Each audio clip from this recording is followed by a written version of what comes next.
Every species in the galaxy has a deity of slaughter, a patron of blood and iron they pray to before the cannons fire. When the Galactic Council finally asked humanity to present our god of war, they expected a titan. We just laughed. We don't have one, we said. We killed him. The coffee in the diplomatic sector always tasted like battery acid and burnt hair. Dean took a sip anyway. He needed the caffeine to cut through the hangover and the pain to keep him awake. Across the wide, polished expanse of the obsidian table sat Victor. That wasn't his real name. His real name was a sequence of guttural clicks and subsonic rumbles that Dean's translator implant had thoughtfully localized into something a guy from Chicago could pronounce without biting his own tongue.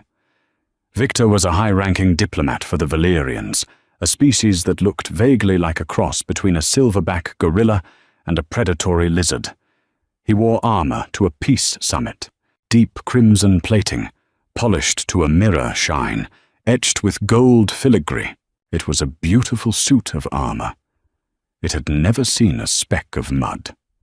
"The blessing of the Iron Father goes with our fleets," Victor was saying. His heavy, scaled hands rested flat on the table.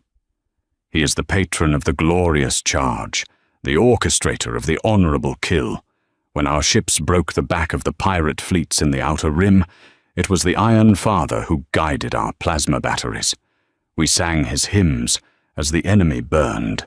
Dean rubbed his eyes. The fluorescent lights overhead hummed with a high-pitched frequency that was giving him a migraine. He looked at his own hands. His left hand was flesh and bone, scarred from a shrapnel burst on New Eden. His right hand was dull, unpainted titanium from the elbow down, a souvenir from a trench line on a nameless rock where the mud froze your boots to the ground and the artillery didn't stop for 3 weeks. There were no hymns in those trenches, just guys crying for their mothers and the smell of voided bowels mixed with vaporized copper. "That's a nice story, Victor," Dean said. His voice sounded like gravel grinding in a cement mixer. "I'm glad the Iron Father was looking out for you." Victor puffed out his chest. The armor creaked. "It is not a story, Ambassador Dean. It is a reality. The divine mandate of combat. We have watched your species since you broke the light barrier. We have seen your campaigns. The siege of Antioch Station, the pacification of the Delta Sector. You fight with a staggering brutality." The alien leaned forward. His yellow eyes narrowed, studying the exhausted human in the rumpled charcoal suit. "My superiors are intensely curious," Victor continued. "Your tactical acumen is unmatched. Your soldiers do not break, even when mathematically they should. When your ships are crippled, your captains do not surrender. They ram. This level of martial devotion requires a powerful patron. Yet, in all your cultural exchanges, you have hidden your pantheon from us. Tell me, Dean, what is the name of the human god of war? We wish to pay our respects to the one who forged such terrifying warriors." Dean set his mug down. The ceramic clinked loudly in the quiet room. He didn't speak for a long time. He just looked at Victor. He looked at the pristine red armor, the proud, unscarred face of a creature who thought war was a stage play with rules and referees. "We don't have one," Dean said. Victor blinked, a slow, heavy movement of thick eyelids. "I do not understand. A localized translation error, perhaps? Every apex species possesses a deity of conflict. It is a psychological necessity to process the burden of killing. No error, Victor. We don't have a god of war." "Did you forget him? Did your secularization erase him from your archives?" "Oh, we remember him." Dean leaned back in his chair. The leather squeaked. He reached into his breast pocket, pulling out a battered pack of cigarettes. He knew smoking was banned in the assembly hall. He didn't care. He stuck one between his teeth and struck a match. The sharp smell of sulfur flared in the sterile air. We didn't forget him. We killed him. Victor went entirely still. You killed a concept? A god? He wasn't a concept, Dean said, exhaling a long, thin stream of grey smoke. Not by the end. You want to know why humans fight the way we do, Victor? You want to know why we don't have honor duels, why we don't paint our ships bright red, and why we don't sing songs when we drop orbital strikes? Dean tapped the ash from his cigarette onto the pristine obsidian table. Because we don't worship war. We hate it. It's a plague. It's a disease. And when our god of war showed up to claim us, we treated him exactly like a disease. We eradicated him. The silence in the room stretched out, thick and heavy. Victor stared at the small pile of grey ash on the table, then up at Dean's face. "Explain," the alien demanded. His voice had lost its diplomatic warmth. It was flat, cautious. Dean took another drag. The cherry of the cigarette glowed a violent, angry red. "It was the mid-22nd century," Dean began, his eyes unfocusing as he looked past Victor, staring into the dark reflection of the window. We were still stuck on Earth. We had colonized Mars, set up some mining rigs on the moons of Jupiter, but we were fundamentally trapped in our own backyard, and we were tearing each other apart. Resource wars, water riots. We had 10 billion people on a planet built for half that, and everybody was armed to the teeth. He paused, touching the titanium joint of his right wrist. All that hate, all that blood. Billions of minds focused on one thing for decades: slaughter. Your scientists call it a psychosomatic resonance event. We just called it the awakening. The sheer volume of human malice punched a hole through the fabric of whatever separates the physical from the immaterial, and something stepped through. "A deity," Victor whispered. "He called himself Ares," Dean said. "Or maybe we just called him that, because it was the only name that fit. He didn't look like a guy in a toga. He manifested as a physical entity, a towering, living storm of ash, radiation, and kinetic energy. He stood 300 feet tall. When he breathed, the air tasted like mustard gas. When he spoke, it sounded like artillery fire." Victor leaned in, mesmerized. "He came to lead you, to elevate your wars to a divine art. He came to feed," Dean corrected sharply. "He touched down in the middle of a massive battlefield in Eastern Europe. The European Coalition and the Pan-Pacific Alliance were grinding each other into dog meat over a lithium deposit. 2 million men in the mud. Ares walked right into the middle of it." Dean closed his eyes for a second. The old archive footages were burned into his brain. Every human child had to watch them in grade school, a reminder of what they were, what they used to be. He absorbed the weapons fire like it was rain, Dean continued softly. He projected this aura, this wave of pure, unfiltered bloodlust. Soldiers who had been hiding in bunkers, terrified and crying, suddenly stood up and started tearing each other apart with their bare hands. Tanks rammed into each other. Men bit the throats out of their friends. Ares just stood in the center of the meat grinder, soaking up the carnage, growing larger, growing denser. He broadcast a message into the minds of every human being on the planet. What did he say? He said, "I am your true master. You were made for this. Worship me in blood, and I will make you kings of the stars." Victor nodded slowly, reverently. A profound mandate, to be chosen by the avatar of combat itself. It must have unified your species under his banner. Dean let out a short, bark-like laugh. It was entirely devoid of humor. Unified us? Yeah, it did exactly that. But not the way he wanted. Dean crushed the cigarette out on the table. See, Victor, your species fights for glory. You fight to prove your worth to the universe. Humans, we fight because we have to. We fight to survive. When we look at war, we don't see a grand tapestry of honor. We see a broken toilet backing up raw sewage into our living room. It's a mess. It's disgusting. You get a mop, you put on gloves, and you clean it up as fast and as brutally as possible so you can go back to living your life. He leaned across the table, getting into Victor's personal space. Ares looked at us and saw a race of mindless killers. He thought we liked it. He thought we would bow down and thank him for giving us endless war.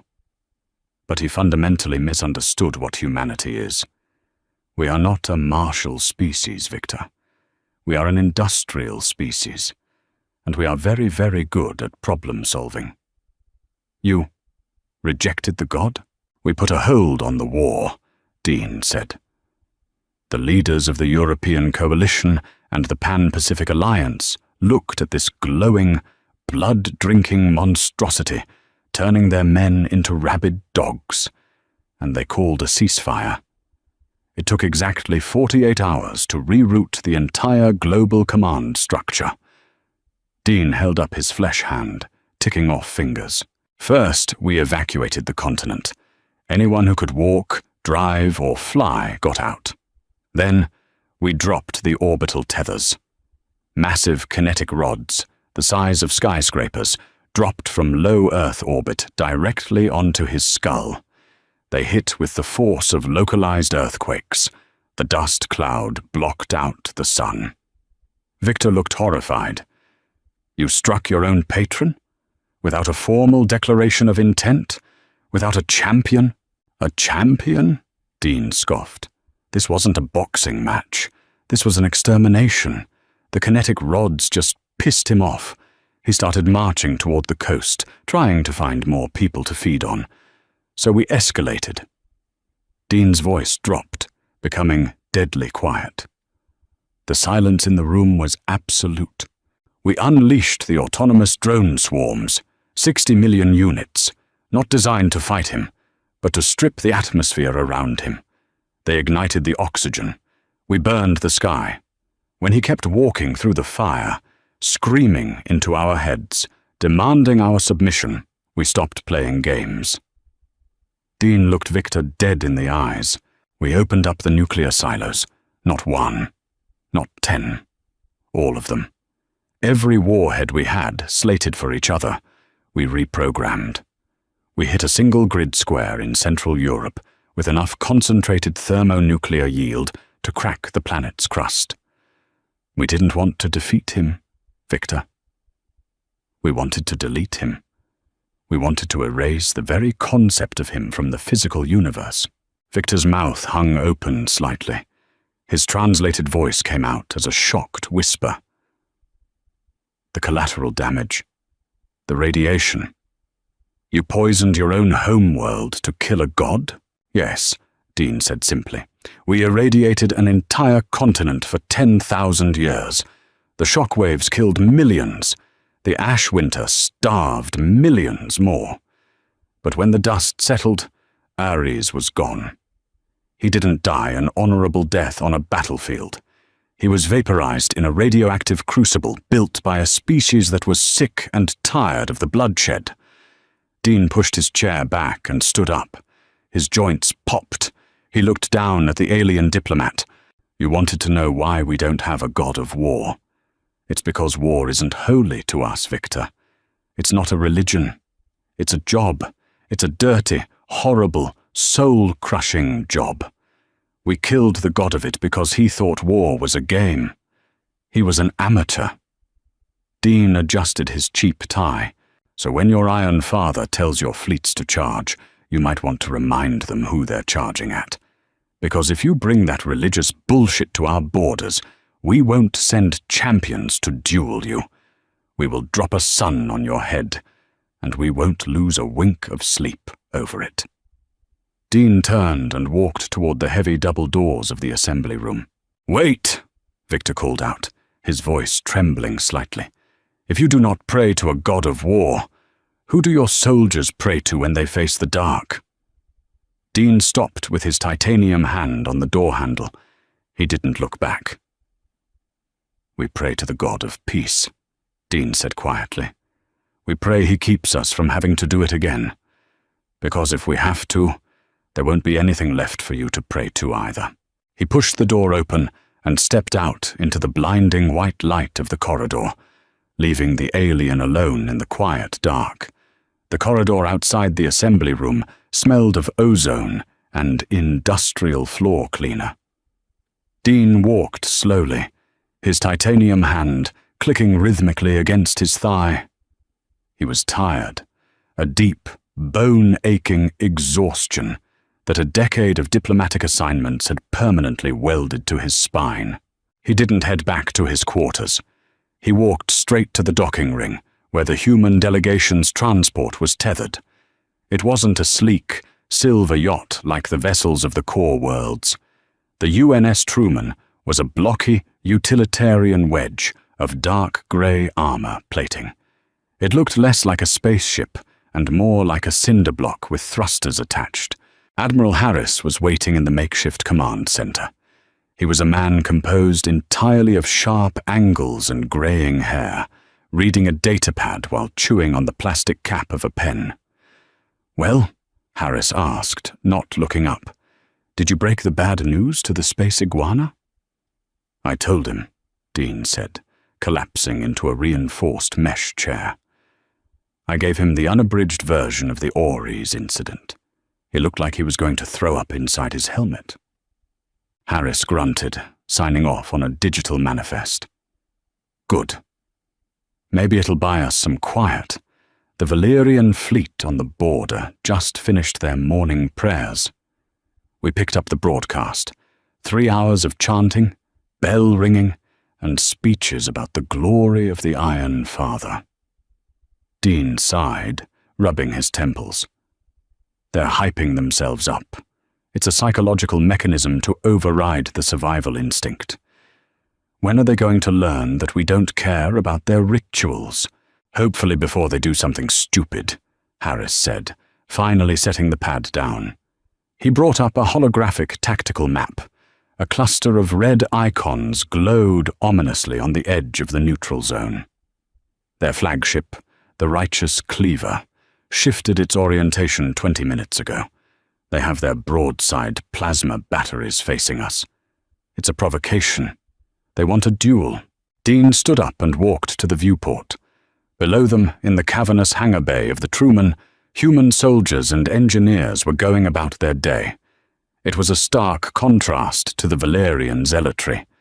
There was no chanting, no armor polishing, no impassioned speeches. A mechanic named Sarah was lying on her back under a heavy loader, cursing loudly as she wrestled with a stripped bolt. 2 Marines, Thomas and Ramirez, were sitting on a stack of munition crates, eating synthetic protein bars and playing a worn deck of cards. The harsh fluorescent lights beat down on grease-stained fatigues and tired eyes. "Look at them," Dean murmured. "I see them," Harris replied. "The Valerians think war is a cathedral," Dean said, his voice dropping into a cynical rasp. "They think it's a place you go to touch the divine. They don't understand that for us, it's just a factory floor. We clock in, we do the dirty work, we clock out. We don't want glory, we just want to go home and drink a beer." Suddenly, the proximity klaxons on the Truman blared to life, a harsh, grating buzz that cut through the low hum of the ship's engines. A communications officer, a young lieutenant with dark circles under his eyes, spun around in his chair. "Admiral, we're being hailed. Open channel from the Righteous Cleaver. It's a fleet-wide broadcast." "Put it on," Harris ordered, his face hardening into a mask of professional indifference. The main screen flickered, replacing the tactical map with the image of a Valerian zealot commander. He was massive, even by their standards, clad in jagged, black iron armor that looked more like a torture device than protective gear. His face was painted in streaks of white ash. "Humans!" the zealot commander roared. His voice was heavily distorted, pumped through subwoofers designed to inspire dread. "We have heard the blasphemy spoken by your diplomat. You claim to have slain your god of war. You claim to be beyond the divine mandate of combat." Harris leaned forward, pressing the broadcast button on his console. "This is Admiral Harris of the United Nations Systems. Turn your ship around, Commander. You are violating the neutral zone." The alien ignored him, puffing out his chest. "We are the fist of the Iron Father. We fight with his fury in our veins. If you have no god to protect you, then you are nothing but dust waiting to be scattered. Send forth your champion. Send forth your greatest ship to meet us in the center of the void, and let the gods decide who is worthy of the stars." Silence hung in the command center for a long moment. Harris looked at Dean. Dean looked back, offering a slow, tired shake of his head. "Lieutenant," Harris said, his voice perfectly calm. "Mute him." The roaring alien was instantly silenced, though his jaws continued to snap aggressively on the screen. "Sir?" the lieutenant asked. "I'm not sending a champion to have a sword fight in space," Harris said, straightening his uniform jacket. "We don't do champions. Give me a firing solution on the righteous cleaver. Target their main drive core and their primary plasma manifolds." The command center didn't erupt into cheers. No one screamed a battle cry. Instead, there was just the quiet, methodical clicking of keyboards. "Targeting sensors locked, sir," the weapons officer reported in a bored monotone. "Distance is 40,000 kilometers. Calculating for drift. Firing solution acquired." "Spin up the spinal Mac cannons," Harris ordered. Deep within the bowels of the Truman, magnetic coils the size of office buildings began to hum. The sound vibrated through the deck plates, a low, terrifying bass note that rattled the coffee cups on the consoles. "They're charging weapons," the lieutenant noted, watching the telemetry. "The cleaver is powering up its broadsides. They are broadcasting a battle hymn on all frequencies." "Let them sing," Harris said coldly. "Fire." The engagement lasted exactly 4 seconds. There was no dramatic exchange of broadsides, no graceful maneuvering or heroic last stands. The Truman simply shuddered as 2 heavy tungsten slugs, each weighing 3 tons, were accelerated to a fraction of the speed of light. They crossed the 40,000 kilometers in an instant. The Valerian shields, designed to absorb the dispersed heat of plasma weapons, simply didn't register the sheer kinetic violence of the slugs until it was too late. The first slug punched cleanly through the forward armor of the righteous cleaver, shattered the portside plasma manifolds, and exited out the back, leaving a massive, venting crater in its wake.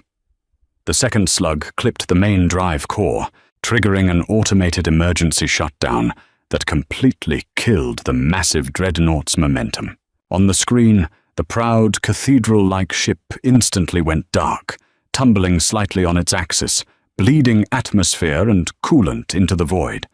"Direct hits," the weapons officer stated. "Enemy drive core is offline. Weapons are disabled. They are adrift." "Casualties?" Harris asked. "Minimal on their end, sir. We bypassed their crew decks. It was a surgical disarm." Harris nodded. "Reopen the channel." The screen flickered back to life. The zealot commander was no longer roaring. He was holding onto a railing in the dim, red glow of emergency lighting. The white ash on his face was smeared with dark blue blood from a cut on his forehead. He looked stunned, terrified. "What?" the alien breathed, his voice trembling. "What did you do? We had not even begun the rite of engagement. We had not finished the hymn." Dean stepped forward, leaning into the camera's field of view. "We don't care about your hymns," Dean said, his voice dropping into a harsh whisper. "We don't care about your rights. We told you, we are not here to play games." The zealot commander stared at the human, his eyes wide. "You fight without honor. You strike from the dark without a word." "We fight to end the fight," Dean corrected. "You came here looking for a glorious battle. You wanted to prove your god was stronger than ours. But you forgot what I told your diplomat. We killed our god because we were sick of the collateral damage. What makes you think we'll tolerate yours?" Dean pointed a titanium finger at the screen. "Your ship is dead in the water. We could have vaporized your crew decks. We could have turned your entire fleet into scrap metal from 50,000 kilometers away, while our mechanics drank bad coffee and complained about their paychecks. We didn't, because we don't want a war. We want you to go home." Victor, the diplomat, suddenly appeared in the frame, pushing past the crippled zealot commander. His pristine red armor was scuffed from the impact. "Ambassador Dean," Victor said, his voice devoid of its previous arrogant polish, "we surrender. We yield the sector." "We don't want your surrender, Victor," Dean said tiredly. "Just tow your ship back across the border. And the next time your Iron Father tells you to pick a fight with humanity, tell him to check the math first, because math is the only thing we worship when the guns get loaded." Dean signaled to the lieutenant to cut the feed. The screen went black. The command center was quiet again. Outside the viewport, the stars were cold and indifferent. Down in the hangar bay, Sarah had finally gotten the stripped bolt loose and was wiping grease off her hands with a rag. Thomas and Ramirez were still playing cards. No one was celebrating. It was just another Tuesday on the border. Dean pulled the crushed pack of cigarettes from his pocket. He didn't light one, just rolled the paper cylinder between his fingers. "Think they learned their lesson?" Harris asked, turning back to his datapad. "For now," Dean replied, staring out at the void. "But the universe is a big place. There's always another species out there that thinks they have the monopoly on violence. They all think it's a spiritual experience." "And us?" Harris asked, a rare, grim smile touching the corner of his mouth. Dean looked at his titanium hand, the harsh light reflecting off the dull metal. He thought about the trenches on New Eden. He thought about the radioactive crater in Eastern Europe, where humanity had murdered a god just to get some peace and quiet. "Us?" Dean said softly. "We're just the exterminators, and the galaxy is full of pests." He turned away from the window and walked back toward the exit. He needed a cup of coffee, the bad, battery acid kind. It was the only thing that kept him grounded in a universe that refused to stop screaming. If you enjoyed this deep dive into the cynical, mechanical reality of humanity's approach to the stars, make sure to smash that like button. We love bringing you the best, most grounded HFY sci-fi stories on the net. Don't forget to share this video with your fellow sci-fi fans and subscribe to the channel for more weekly tales of human grit and survival. Hit the bell icon so you never miss an upload. See you in the void.